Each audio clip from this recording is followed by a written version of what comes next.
A young nurse saved twin girls from bus fire. Unaware their dad is a billionaire, he changed her life instantly. Pamela Jones had just finished a long and exhausting shift at the city hospital in New York. The emergency room had been relentless that day, packed with the injured, the sick, and the desperate. As dusk fell, she finally clocked out, her steps heavy but her spirit strong. She slid into her old, faithful car and began the long drive home along the quiet city. The road stretched ahead, empty and peaceful. Fields of wild grass flanked her on both sides, swaying gently in the evening breeze. Then, without warning, a thick pillar of black smoke pierced the horizon. Pamela's heart jumped. Instinctively, she pressed harder on the accelerator, closing the distance until the horrific scene came into full view. A school bus lay on its side in a ditch, its yellow paint blackened with soot, flames hungrily devouring its frame. Screams, sharp, panicked cries filled the air, cutting through the heavy smoke. Pamela's body moved before her mind could catch up. She jerked her car off the road, flung open the door, and sprinted toward the wreckage. The heat was overwhelming, a living, breathing thing that pushed against her. Smoke clawed at her throat, stung her eyes. Still, she charged forward, driven by something greater than fear. Near the broken windows, two small girls banged desperately against the glass, their faces contorted in terror. Without hesitation, Pamela tore off her jacket, wrapping it around her hands. She reached for the emergency door, yanking it open with all her strength. Flames licked at the seats inside, their greedy fingers reaching for the children. She plunged into the bus, each breath searing her lungs. The metal burned her palms even through the jacket. She could barely see. Reaching out blindly, she found the first girl, lifting her into her arms. The second clung to her leg, sobbing. Gathering them close, she stumbled backward toward the exit. Just as she leapt from the bus, a thunderous explosion ripped through the vehicle. The force threw her forward onto the grass, the girl shielded tightly in her arms. She lay there for a moment, gasping, her ears ringing. But the girls were alive. They were alive. Pamela sat up slowly, cradling the twins against her chest. Their tiny bodies trembled with shock. She whispered softly to them, her voice hoarse from the smoke. Sirens wailed somewhere in the distance. Help was coming. Pamela rocked the girls gently, humming under her breath to calm them as much as to steady herself. When the paramedics arrived, Pamela refused treatment until she was certain the girls were in safe hands. Only then, her strength spent, did she allow herself to be led into the back of an ambulance. Later that night at St. Agnes Hospital, Pamela sat in a quiet corner of the pediatric ward, wrapped in a thin hospital blanket. Her clothes were ruined, her skin smudged with soot, her eyes heavy with exhaustion. Yet she stayed, watching over the twins as doctors and nurses buzzed around them, administering oxygen and bandaging minor burns. The hospital doors burst open with a sharp clatter, and a tall man rushed in, his face carved with panic. His expensive suit was wrinkled, his tie askew, but none of that mattered. His eyes searched wildly until they found the two small figures lying in the hospital beds. Morgan Woods was a man who commanded boardrooms and bent markets to his will. He was used to controlling outcomes, to negotiating fate itself. But in that moment, he was nothing more than a father who had nearly lost his entire world. He fell to his knees beside his daughter's beds, gathering them in his arms, tears spilling down his usually composed face. The girls clung to him, murmuring about the lady who saved them, their tiny voices breaking with emotion. Morgan turned toward the nurse who had quietly stepped forward to check on the monitors. "Who?" he demanded hoarsely. "Who saved them?" A senior nurse gestured toward the far side of the room, where Pamela sat, her posture modest, her gaze lowered as if trying to disappear. For a moment, Morgan just stared at her. She looked so small, so exhausted, sitting there wrapped in a worn hospital blanket. Yet she had faced down fire and death without a second thought to her own safety. He crossed the room in a few long strides. "You're Pamela Jones?" he asked, his voice thick with emotion. Pamela nodded, too tired for words. Morgan dropped to one knee before her, reaching out but not quite touching her, as if afraid to break the fragile miracle before him. "Thank you," he said simply, his voice cracking. "Thank you for saving my daughters." Pamela managed a small smile, shaking her head as if to brush off the praise. "Anyone would have done the same," she whispered. But deep down, Morgan knew that wasn't true. He knew the world was full of people who turned away when danger struck. Pamela hadn't. She had run toward it. He stood slowly, a silent promise forming in his mind. He would not let this act of bravery go unanswered. The morning sun crept shyly through the thin curtains of Pamela Jones's tiny apartment, casting a soft golden light across the room. The world outside was just beginning to stir. Distant sounds of delivery trucks rumbling by, birds starting their morning chorus, and the occasional bark of a neighbor's dog. Pamela stirred under the faded quilt, her body aching from yesterday's events. For a moment, the memories seemed like a strange, half-remembered dream. The flames, the choking smoke, the terrified faces of two little girls, the surge of adrenaline that had carried her through what should have been impossible. She rubbed her eyes and sat up slowly, every muscle protesting. Her scrubs from the night before were draped over a chair, stained and soot-streaked. She stared at them for a long moment, a swell of disbelief washing over her.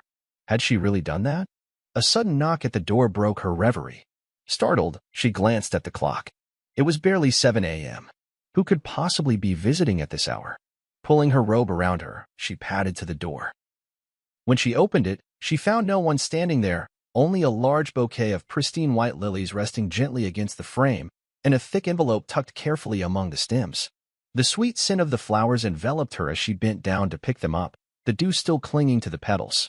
She clutched the bouquet and the envelope to her chest, her heart pounding for reasons she couldn't explain. With trembling hands, she set the lilies on the small kitchen table and tore open the envelope. Inside was a single sheet of heavy, expensive paper embossed with gold trim. The handwriting was strong, deliberate. Dear Pamela, I hope you will forgive me for reaching into your life without permission. After what you did for my daughters, I felt I had to know more about the woman who, without hesitation, risked everything to save them. What I found was a story of resilience, kindness, and unwavering strength.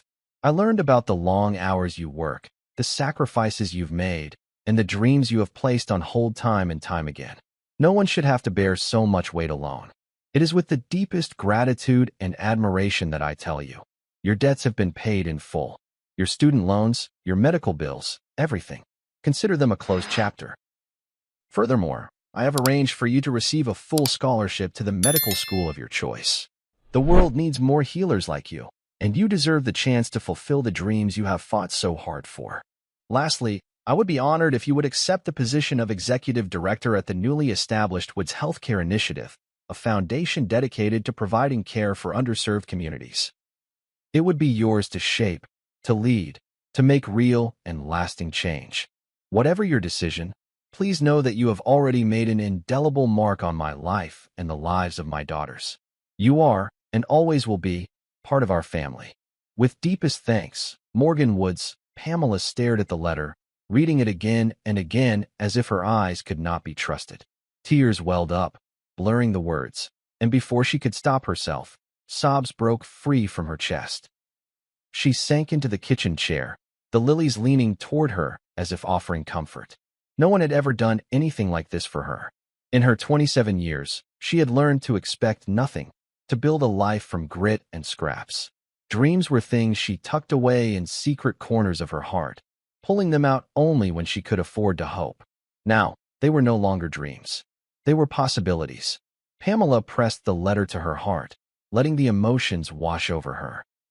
She thought of the little girls' faces, the way they had clung to her with pure, desperate trust.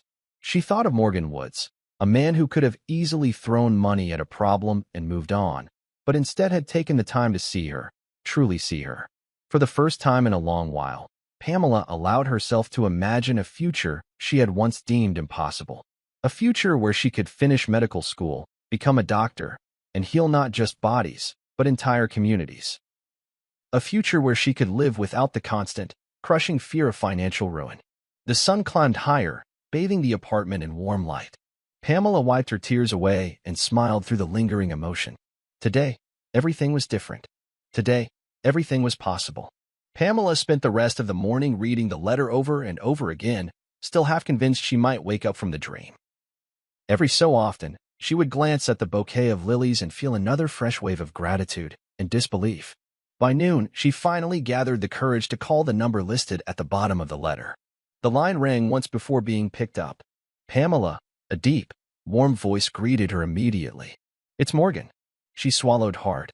Mr. Woods, I don't know what to say. You don't have to say anything, he said gently. You've already done more than enough. But the scholarship, the debts, her voice faltered.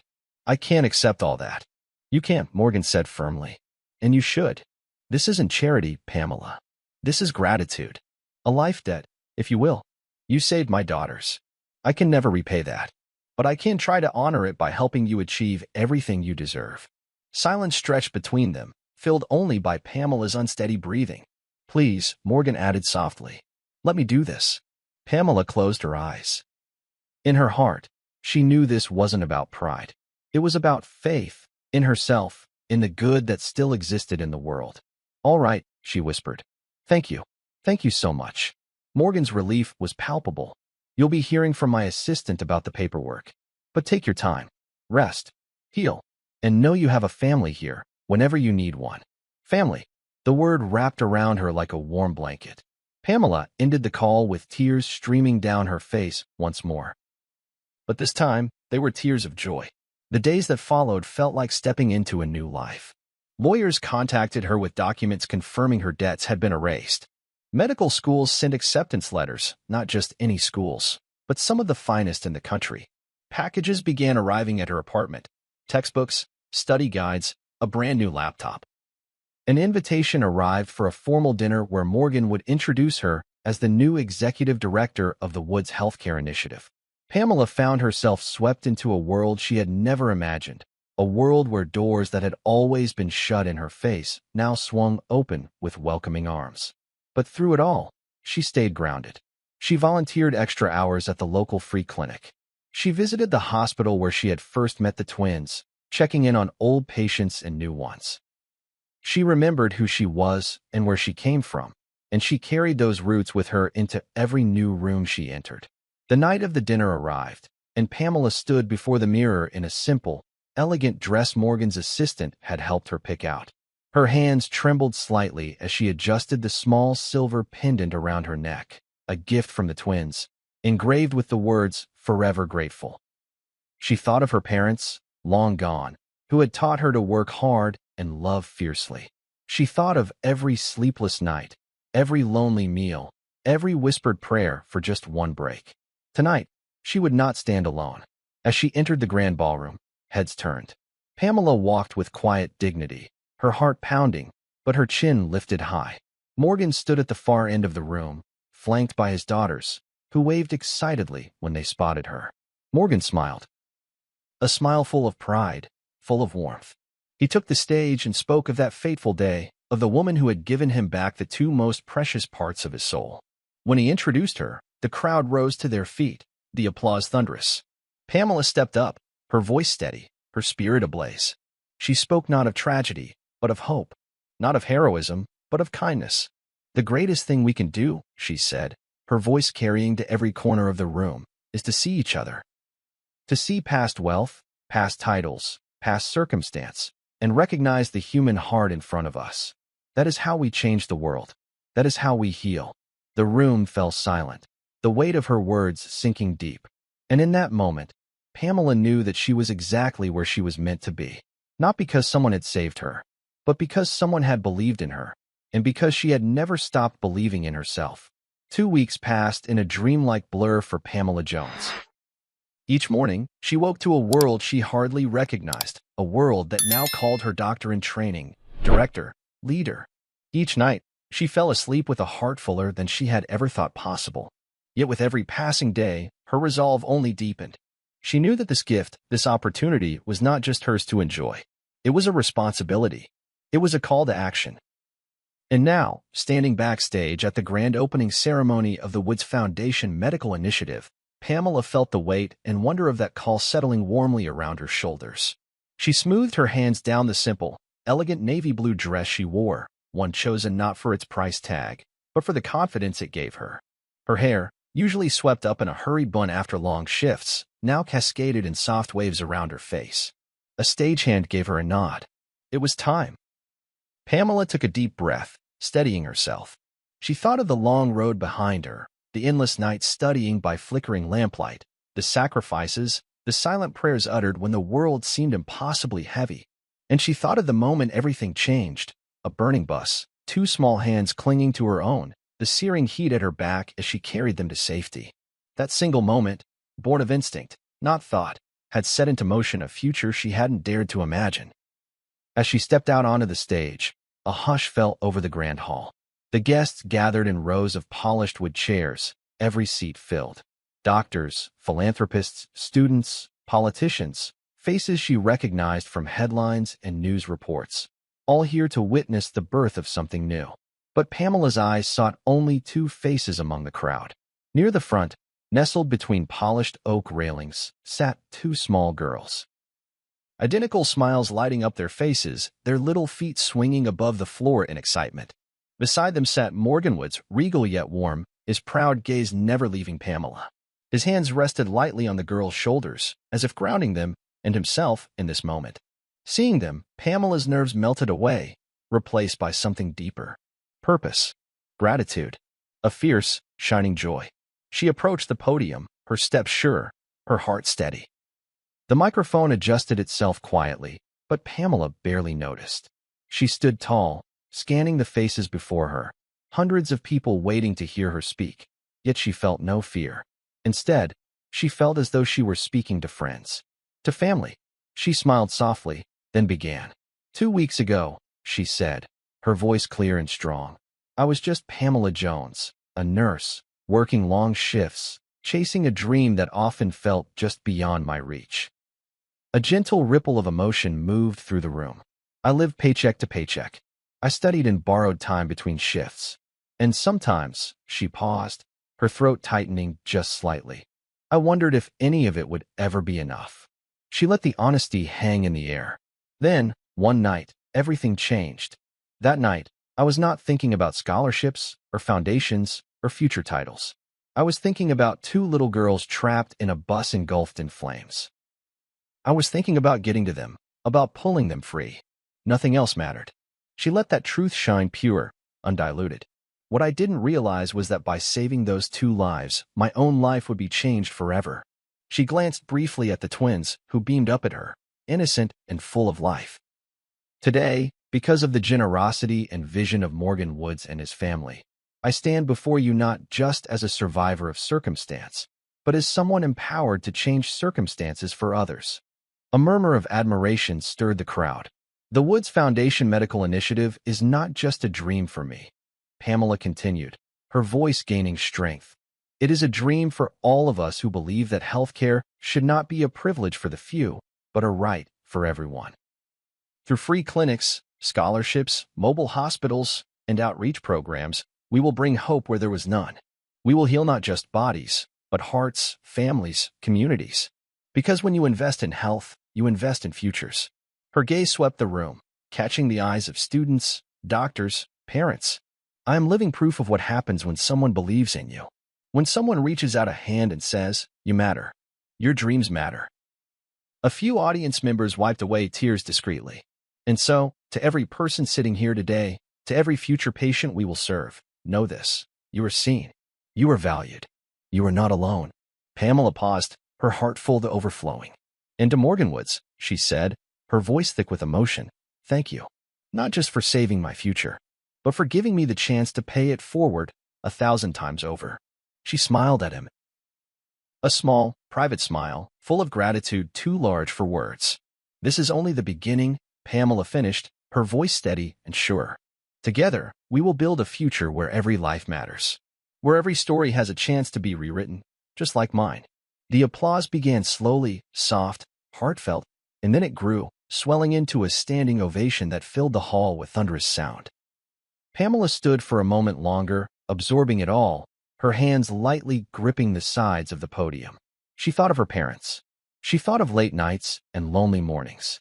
She thought of burnt coffee and secondhand textbooks. And she thought of the tiny, terrified faces of two little girls, faces that had once looked to her for salvation. She had answered that call without hesitation. And now, life was answering hers. After the ceremony, a reception was held on the lush green lawn outside the hall. String lights crisscrossed the sky, and soft music floated on the evening air. Pamela found herself surrounded by well-wishers, doctors offering mentorship, donors eager to fund future projects, medical students looking at her with shining admiration. But it was the twins who broke through the crowd first, barreling into Pamela with infectious energy. "You looked so pretty," one of them exclaimed, throwing her arms around Pamela's waist. "You talked about us," said the other, her face glowing with pride. Pamela knelt down, pulling them both into a tight embrace. "I will always talk about you," she whispered, "because you remind me every day why we fight for a better world." Morgan approached quietly, a glass of sparkling water in hand. He watched them for a moment, a rare softness in his sharp features. "They adore you," he said quietly when Pamela stood. Pamela smiled up at him. "I adore them right back." There was a beat of silence between them, a thread of connection that didn't need to be spoken aloud. Gratitude. Respect. Something deeper, something quietly building. "They're lucky to have you in their lives," Morgan said. Pamela shook her head gently. "I'm the lucky one." He studied her, as if memorizing every detail. The way the sunset caught in her hair, the quiet strength in her stance, the kindness etched into every line of her face. "I hope this foundation is just the beginning," Morgan said. "It is," Pamela said simply, her voice sure. "The best is yet to come." And somehow, standing there under the string lights with laughter ringing through the air and the promise of a brighter tomorrow pulsing around them, Pamela believed it with all her heart. The days that followed were a whirlwind of meetings, interviews, and travel. Pamela sat with city officials, toured rural clinics, met with community leaders. Her story spread across newspapers and television networks, but Pamela kept her heart steady. She wasn't chasing fame.